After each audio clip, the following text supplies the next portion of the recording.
Appeal বিভাগে আজকের দিনের অর্থাৎ অন্য বুধবারের দিনের যে কোনো মামলা নিষ্পত্তির চেয়ে আমার কাছে মনে হয়েছে যে আজকের মামলার কার্যক্রমে একটু গতিশীলতা এসেছে। দেখুন, আমাদের তথ্য প্রযুক্তি ব্যবহার করে আদালত পরিচালনা সংক্রান্ত একটা আইন আছে, যে আইনটা এখনো পর্যন্ত বহাল। 2020 সালে করোনার প্রাদুর্ভাবের সময় সমস্ত বিশ্ব যখন অনেকটা স্তব্ধ হয়ে গিয়েছিল, তখন বিভিন্ন অফিস আদালত ফাংশনাল করার জন্য আসলে এই ভার্চুয়াল পদ্ধতির প্রচলন এবং আমরা কার্যকরভাবে সেটা লক্ষ্য করেছিলাম, এবং সেটা কিন্তু অনেক দিন চলেছিল।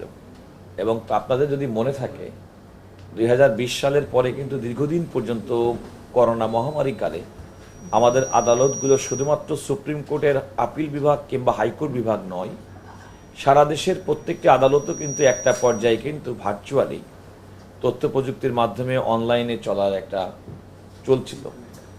খেয়াল করে দেখবেন, তৎকালীন সময়ে আমরা যখন শুরু করেছিলাম তখন কিন্তু অনেক টেকনিক্যাল ডিফিকাল্টি ছিল, আমাদের অনেকের তথ্য প্রযুক্তি সম্পর্কে জ্ঞানের অপ্রতুলতা ছিল, এবং শুরুর দিকে আমরা যে সংকটটা আমরা দেখেছিলাম তখনকার সময়, আজকে যেহেতু প্রথম দিন চালু হলো, আমি এখনো সংকটের কথাটা শুনিনি। তবে আমাদের বেশ কিছু আইনজীবী বন্ধু গতকাল সুপ্রিম কোর্ট আইনজীবী সমিতি প্রাঙ্গণে তারা বলেছেন যে বর্তমান পরিস্থিতিতে ভার্চুয়াল কোর্ট অর্থাৎ অনলাইন আদালত ব্যবস্থার প্রয়োজন নেই।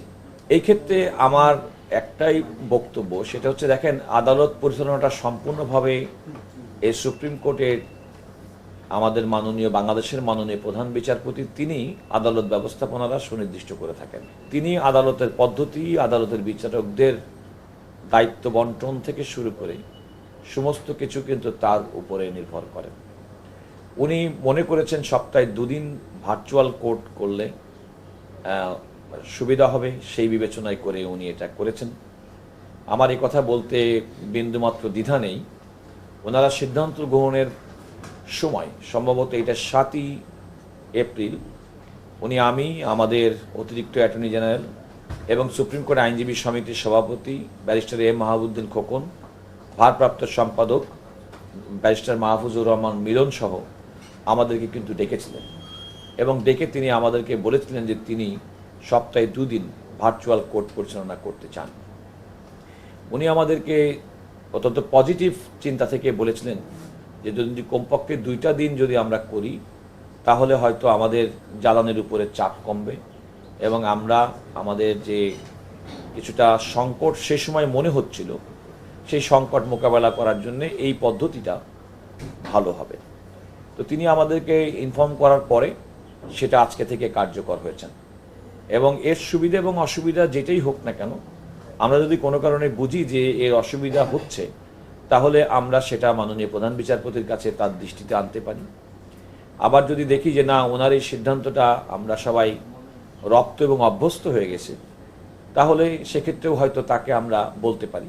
তবে আমার কাছে যেটা মনে হয়েছে যে এই ব্যবস্থাটা কিন্তু সম্পূর্ণ সাময়িক, এটা কোনো দীর্ঘমেয়াদী কোনো ব্যবস্থা হিসেবে উনি গ্রহণ করেননি।